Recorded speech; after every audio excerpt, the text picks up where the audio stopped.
Princess Keira Valeth had lived her entire 22 years in the Imperial Palace on Thessara Prime, and she'd never once questioned whether the life she knew was the only life worth knowing. Why would she? The palace was beautiful, her education comprehensive, her responsibilities significant enough to feel purposeful, but never so burdensome that they interfered with the social engagements and artistic pursuits that made life enjoyable. As third in line to the throne, she was important but not critical. She attended state functions, represented the royal family at cultural events, studied governance and military history and diplomatic protocol with the best tutors in the empire. But no one actually expected her to rule, which meant her education was more theoretical than practical, preparation for a life of ceremonial importance rather than actual power. War was something that happened in distant sectors, managed by professional military officers she'd never met. The empire's conflicts were strategic necessities executed by people whose job was violence, while her job was maintaining culture and tradition. The separation seemed natural and appropriate. When her father, the emperor, announced a new diplomatic initiative, each royal family member would be assigned a military liaison from allied species to ground royal perspectives in martial reality. Keira had been mildly annoyed. Another ceremonial obligation, another person following her around during daily activities, another performance of cross-cultural cooperation that would accomplish nothing practical. "You're being assigned a human," her father informed her during a private meeting. Captain James Morrison, career soldier with extensive combat experience and diplomatic training. He'll observe your daily activities, provide military context when appropriate, and generally serve as living reminder that the empire's stability is maintained by beings who risk their lives in ways we royal family members never experience. "A human," Keira repeated, trying not to show her distaste. Humans were newly arrived on the galactic stage, barely a century since first contact, their technology still developing, their culture considered somewhat barbaric by Thessaran standards. They tended toward direct communication that lacked proper refinement, valued efficiency over aesthetics, and had bizarre concepts about personal autonomy that made them difficult diplomatic partners. Why not a Thessaran or Velari liaison? At least they're from established warrior cultures we actually respect. Because the point is expanding your perspective, not confirming existing prejudices. Her father's tone was patient but firm. Captain Morrison comes highly recommended. He served in multiple combat zones, earned decorations for valor and leadership, and has sufficient diplomatic training to navigate court protocol without causing incidents. He'll serve you well if you let him. And if I don't want a military liaison following me around, then you'll still have one, because this isn't optional. Every member of the royal family is participating in this initiative. Your cousins are receiving liaisons from other allied species. You're receiving a human. Consider it educational opportunity. Captain Morrison arrived 3 days later with minimal ceremony. No grand formal introduction, just notification that he was present and would begin his duties the following morning. Keira made no effort to meet him before then. He was functionary, not guest. He could wait. Their first meeting was in her private study, where Keira had arranged herself behind her desk in a pose that suggested busy importance. The human entered when summoned, and Keira's first impression was underwhelming. He was short by Thessaran standards, barely 6 feet, where Thessaran nobility typically stood 7 or more. Built compact rather than elegant, with none of the graceful proportions cultivated by good breeding. His formal uniform was correct by human military standards, but looked plain compared to Thessaran court dress. His bearing was respectful but not deferential in the way palace servants showed deference. Most notably, his face was weathered in a way Thessarans considered poor maintenance. They had medical technology that prevented aging effects, maintained skin quality, corrected any aesthetic imperfections. This human looked his age, early 40s by her estimate, with lines around his eyes and a general appearance of being used rather than preserved. "Captain Morrison," Keira said without preamble, "you'll attend my daily schedule, provide security as needed, offer military context when I'm reviewing strategic documents, and generally remain unobtrusive unless your expertise is specifically required. My schedule is demanding, and I have no time for lengthy explanations of obvious matters. Can you perform these duties adequately?" "Yes, Your Highness," the captain replied in accented but functional Thessaran. "I'll do my best to serve your needs while fulfilling my liaison duties." "Good. We begin tomorrow at dawn with morning meditation, followed by classical literature study, then physical training in traditional dance forms. You'll observe and refrain from commentary, unless specifically asked for input." "Understood, Your Highness." He was polite, professional, and utterly unremarkable. Keira dismissed him and returned to her actual concerns. A formal reception planned for later that week that would require coordinating her wardrobe with appropriate status signals, and a poetry competition where she intended to demonstrate her facility with classical forms. Captain Morrison attended her schedule as instructed. He stood in appropriate locations during her activities, remained silent unless addressed, and generally faded into background presence. After a week, Keira barely noticed him anymore.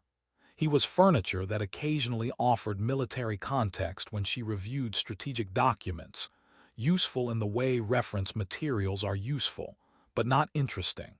Her life continued as it always had. Elegant, comfortable, purposeful in ceremonial ways that required no actual sacrifice or hardship. The war in the outer sectors was being managed by appropriate military personnel. Her responsibility was maintaining culture and tradition, not concerning herself with violence occurring light years away. Captain Morrison was assigned to her court, but for the first month, Princess Keira didn't actually see him as anything more than another ceremonial obligation. That changed at the formal reception for the Crithian ambassador. The reception for the Crithian ambassador was one of dozens of formal events Keira attended throughout the year, diplomatic theater where various species demonstrated their cultural sophistication through elaborate ceremony. Thessaran formal wear for such occasions was beautiful. Flowing robes in house colors with intricate embroidery indicating rank and lineage, covering most of the body in elegant layers that suggested refined civilization. Princess Keira wore deep purple robes with silver threading that marked her as imperial family. Her hair arranged in traditional style that took her attendants 2 hours to perfect. She looked exactly as a Thessaran princess should, elegant, refined, every detail signaling appropriate status. Captain Morrison appeared in his dress uniform. Keira had seen him in various human military uniforms over the past month, all of them functional but unremarkable. The dress uniform was clearly meant to be more formal, fitted jacket with medals and rank insignia, sharp lines designed to convey military discipline and honor. It also exposed his forearms and part of his upper chest due to some human tradition about earning specific uniform elements through service achievements. Captain Morrison apparently hadn't earned whatever would provide more coverage. That's when Keira first saw the scars. They were extensive, burns that had healed into distinctive patterns, surgical marks indicating major medical interventions, what looked like old combat wounds that had closed but left visible evidence. His exposed skin was a network of physical history that several Thessaran courtiers were visibly uncomfortable observing. Thessaran medical technology prevented most scarring. What couldn't be prevented was considered aesthetic failure worth correcting immediately. Seeing someone marked this extensively was jarring in a culture where physical perfection was expected and achievable. Keira found herself staring at the captain's forearms, at the burn patterns and surgical marks that covered them, at the clear evidence that he'd been hurt badly multiple times and simply carried that history visibly. During a quiet moment in the reception, she approached him directly. Captain Morrison, your scars. Were they? Did human medical technology fail to treat your injuries properly? No, Your Highness. Human medical technology can minimize scarring if we choose that option. Many soldiers choose not to. His tone was matter-of-fact, neither defensive nor proud. Why would you choose to remain scarred? Surely proper medical treatment would. The scars are reminders, Your Highness, of what we survived, of what we learned, of who we lost in the incidents that caused them. Some soldiers have them removed or minimized.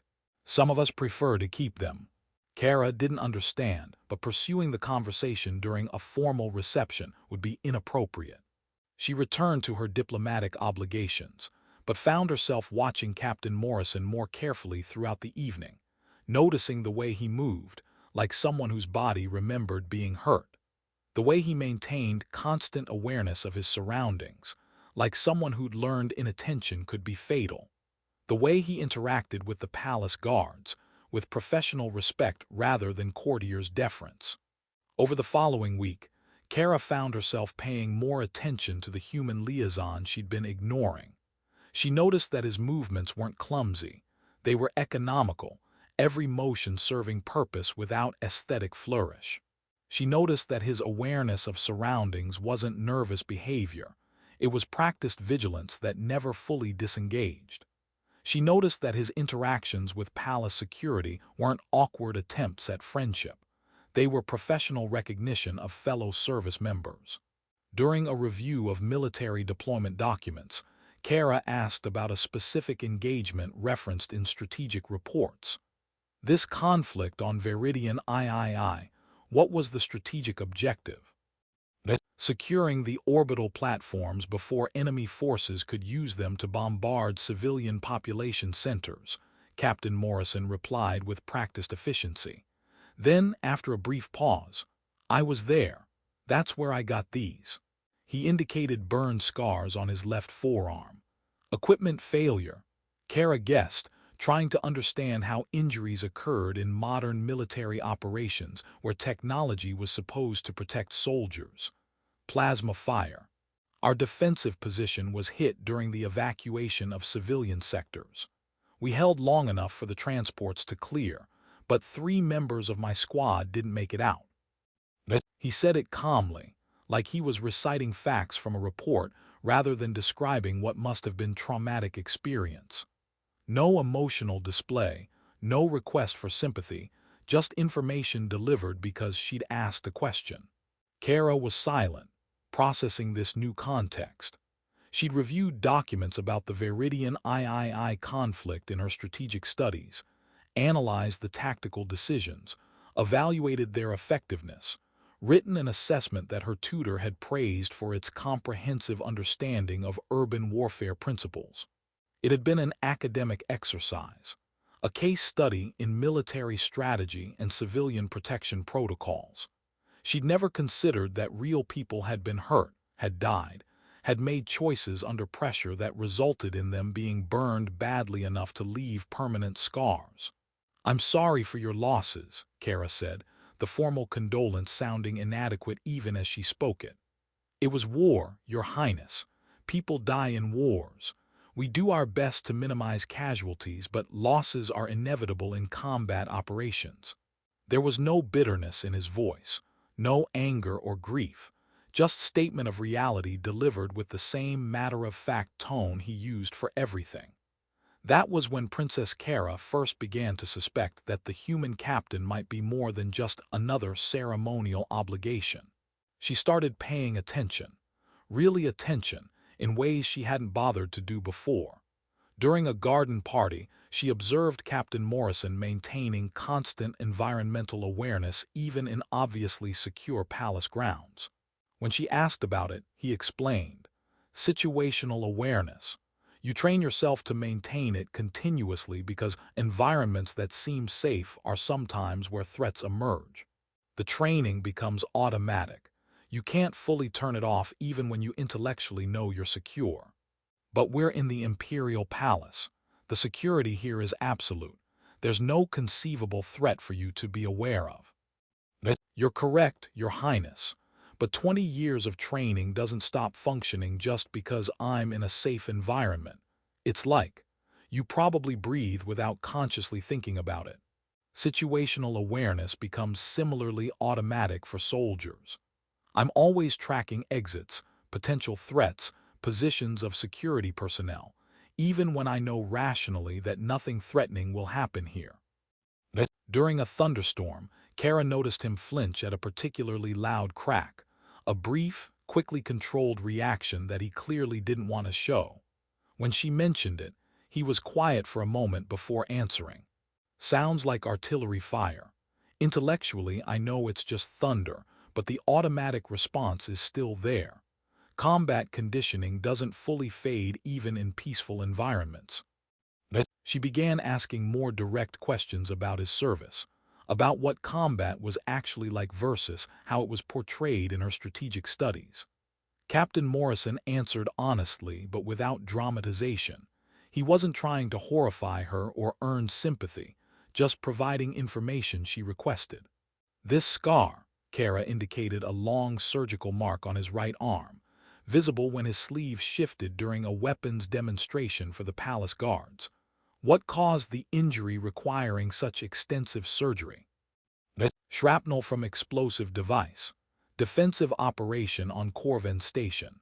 Medical team had to reconstruct part of the bone structure and reattach muscle tissue. The scarring is from the surgery, not from the initial injury. But you continued military service afterward, even after such severe injury. Once I healed sufficiently, yes. The injury created temporary impairment but no permanent disability. I was cleared for active duty after 6 months of physical rehabilitation. Most Thessarans would have taken medical retirement. We have generous provisions for soldiers injured in service, allowing them to retire with full honors and financial support rather than risking additional injury. Some humans take that option too. But I was career military and I wasn't ready to stop serving. The injury didn't prevent me from continuing my work, so I continued. He said it simply, like the decision was obvious and required no special courage or dedication. Keira found it difficult to comprehend. Why would someone choose to continue putting themselves in situations where they'd already been badly hurt? What could possibly motivate that level of commitment to service that included such evident costs?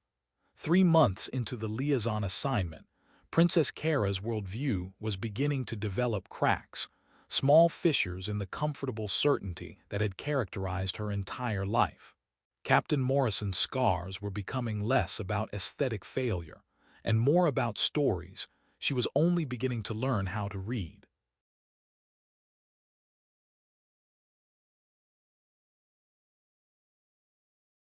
Six months after Captain Morrison's arrival, Princess Keira attended a military budget allocation meeting as part of her governance education. The discussion focused on proposed reductions to veteran medical support programs in favor of expanding ceremonial guard budgets. The ceremonial guards are highly visible to the population, one counselor argued. Their presence at public events demonstrates imperial strength and stability. That political value justifies increased funding. Veteran medical support, by contrast, serves individuals who have completed their active service and thus provide no current political benefit. The budgetary reallocation makes strategic sense. Several counselors nodded agreement. A few voiced mild concerns about perception, about ensuring veterans felt valued even if actual support was reduced. But the general consensus favored the reallocation. Princess Keira noticed Captain Morrison's expression tighten slightly at this reasoning, though he said nothing. His role was observer, not participant, and he was being appropriately professional in maintaining that boundary. After the meeting, Keira asked him directly, "You disagreed with the proposed budget reallocation." "It's not my place to agree or disagree with Thessaran governance decisions, Your Highness. I'm here to observe and provide context when requested, not to critique your government's policy choices." "But you had a reaction. I saw it. You disagreed even if you were too professional to say so during the meeting. He was quiet for a moment, clearly weighing whether to speak honestly. Soldiers who survive combat often carry injuries requiring ongoing medical support, physical rehabilitation, treatment for chronic conditions resulting from combat exposure, psychological support for trauma experienced during service. Funding those services honors the sacrifice they made for the empire. Cutting that funding to expand ceremonial functions suggests that their service is valued less than appearances. He paused. That's difficult for veterans to accept. But their service is complete. They're no longer active military. The ceremonial guards are currently representing the empire's strength to the population. Surely current political benefit outweighs historical obligation. The ceremonial guards have never faced actual combat, Your Highness. They perform strength through appearance and tradition. The veterans embody it through having survived circumstances that tested them in ways ceremonial guards will never experience. Choosing the performance of strength over the lived reality of it, that sends a message about what the Empire actually values. It was the most critical thing he'd said about Thessaran governance since arriving, and Keira found herself thinking about it long after the conversation ended. She began noticing other things. During a cultural exchange event where various allied species presented their martial traditions, she watched Captain Morrison participate in human combat demonstrations. His movements were economical and effective, but she noticed something she'd missed before. He compensated for physical limitations, protecting an old shoulder injury, adjusting his stance to minimize stress on a leg that had been badly damaged and imperfectly healed. You move like someone whose body remembers being hurt, Keira observed afterward. Training adapts to physical reality. I have reduced flexibility in my right shoulder from the shrapnel injury, limited range of motion in my left knee from a different incident. So I've adjusted my combat technique to work within those limitations. Most veterans have similar adaptations. We learn to be effective within the constraints our injuries create. But doesn't that make you less effective than soldiers without such limitations? Wouldn't it be more efficient to deploy unburdened personnel? In theory, yes. In practice, experienced soldiers who have adapted to their limitations are often more effective than inexperienced soldiers with perfect physical capability. Combat experience teaches things that physical perfection doesn't compensate for. Most militaries accept that trade-off. They choose experienced personnel with physical limitations over inexperienced personnel with perfect bodies. Another crack in Keira's worldview. Thessaran military culture valued physical perfection highly, rotated injured soldiers to non-combat positions, emphasized that optimal force capability required optimal physical capability. The idea of accepting physical damage as inevitable consequence of service, of valuing experience over perfection, felt almost barbaric. Yet she couldn't deny that Captain Morrison was more competent in his role than many physically perfect Thessaran guards who never faced actual threats. During a formal dinner, Princess Keira was seated near General Thorin, one of the Empire's highest-ranking military officers. He was impressive, tall, physically perfect, wearing dress uniform covered in medals and rank insignia marking decades of service. He spoke eloquently about military strategy, about force projection and diplomatic posturing, and the art of warfare as intellectual exercise. He'd never personally commanded troops in combat. His career had been staff positions, strategic planning, advisory roles far from actual fighting. "The general is very impressive," Keira commented to Captain Morrison afterward. "He's very accomplished," the captain agreed in his carefully neutral tone. "But you're thinking something else, I can tell." He hesitated then. "The general is an excellent strategic planner. His understanding of large-scale military operations is sophisticated. That's valuable expertise that requires different skills than field command.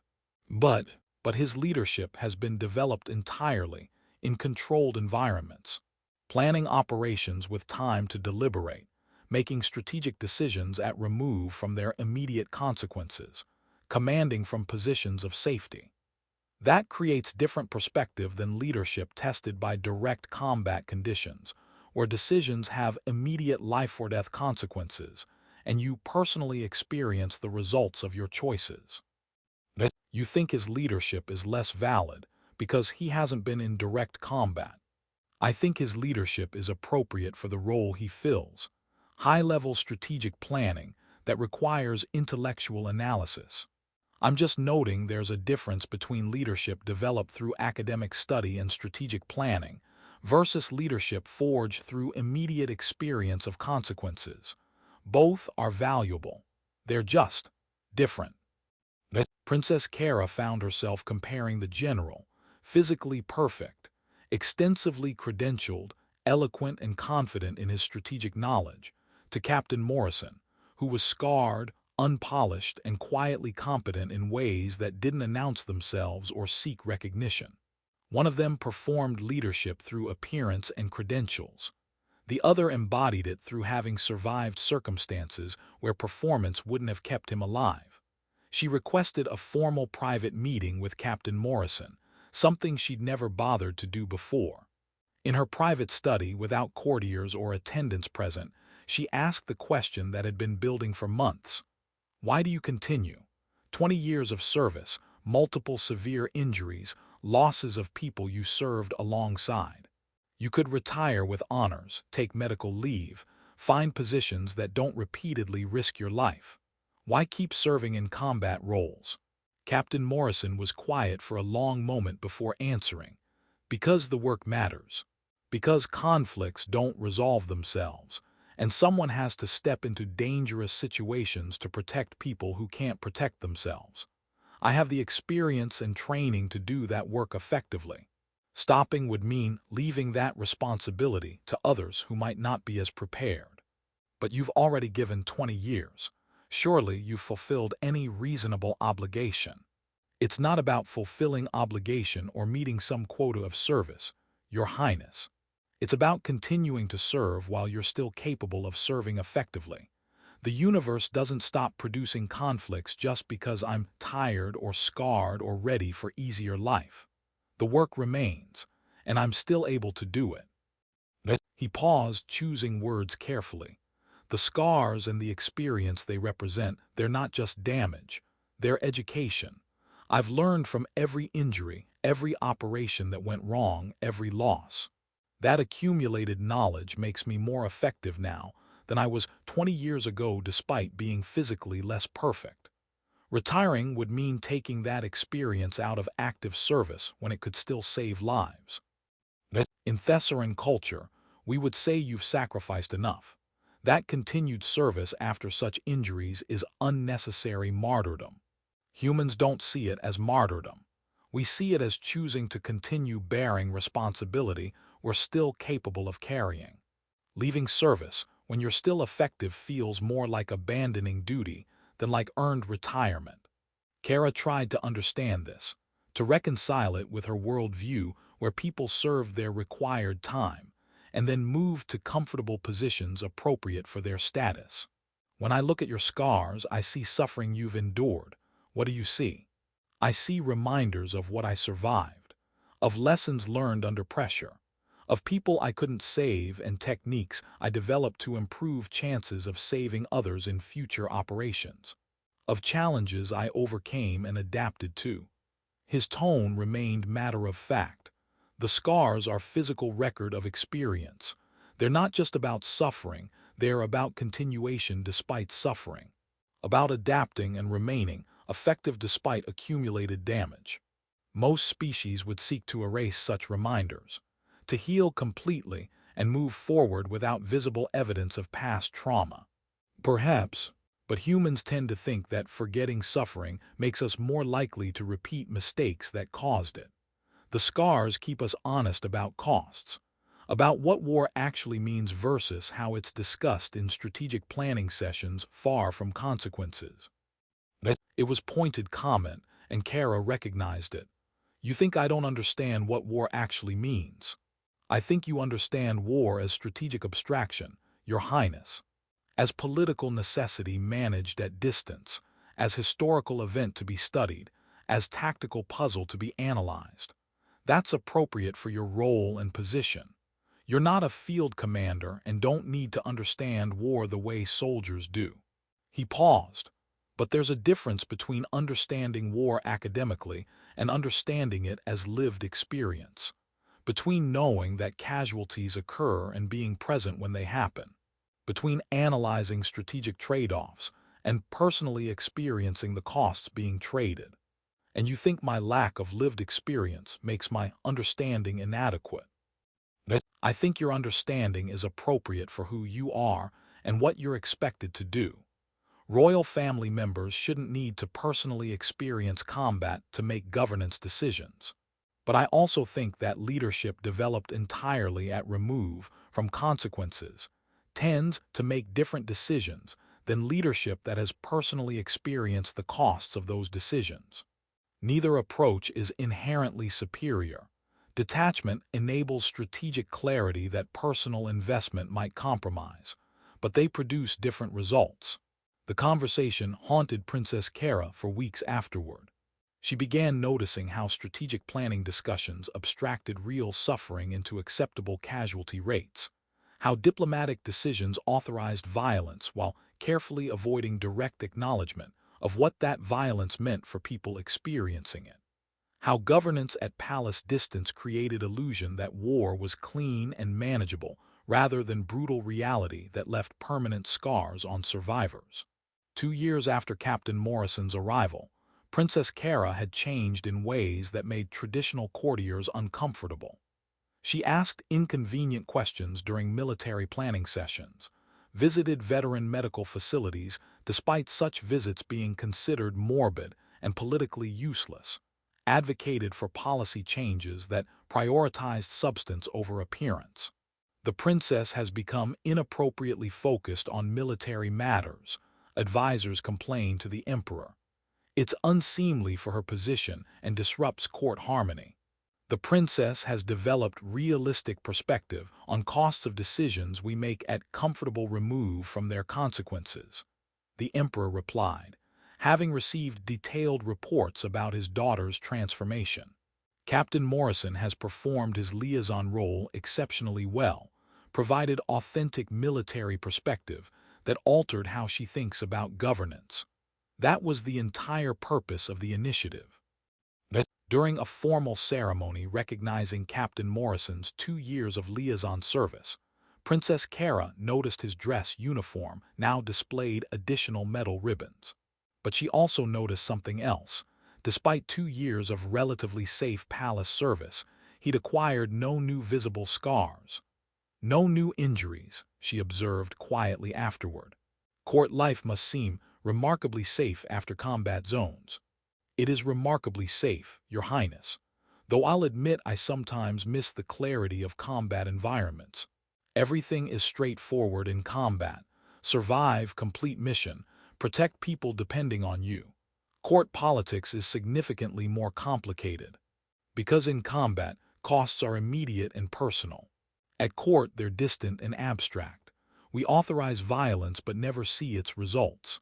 That's a perceptive observation, Your Highness. Keira looked at his scarred forearms, at the physical evidence of costs paid and lessons learned through suffering rather than through study. When you first arrived, I thought you were barbaric for keeping your scars instead of having them removed. Thought your lack of polish meant lack of value. I remember. You were very polite about it, but your opinion was clear. I was wrong. The scars aren't barbaric, they're honest. They're proof that you've personally experienced costs I only authorize from distance. They're education carved into flesh rather than written in academic texts. She paused. I've learned more from observing you for 2 years than from 20 years of formal education about military matters. Because you don't perform experience, you embody it. The scars make that embodiment visible and undeniable. Years later, when circumstances elevated Princess Keira to positions of actual governance authority, Those who worked with her noticed something unusual. She made different decisions than previous royal family members, showed unusual concern for costs paid by people whose suffering remained invisible to most nobility. When asked about her changed perspective, she always mentioned Captain Morrison. He taught me that lived experience shapes thinking in ways academic study cannot replicate. That leadership without understanding of costs tends toward elegant abstractions that fail to account for brutal realities. That scars, physical and otherwise, are education earned through suffering that should be honored rather than erased or forgotten. She never acquired literal scars of her own. Her position and privileges continued to shelter her from that kind of direct suffering. But she learned to read the scars others carried, to recognize them as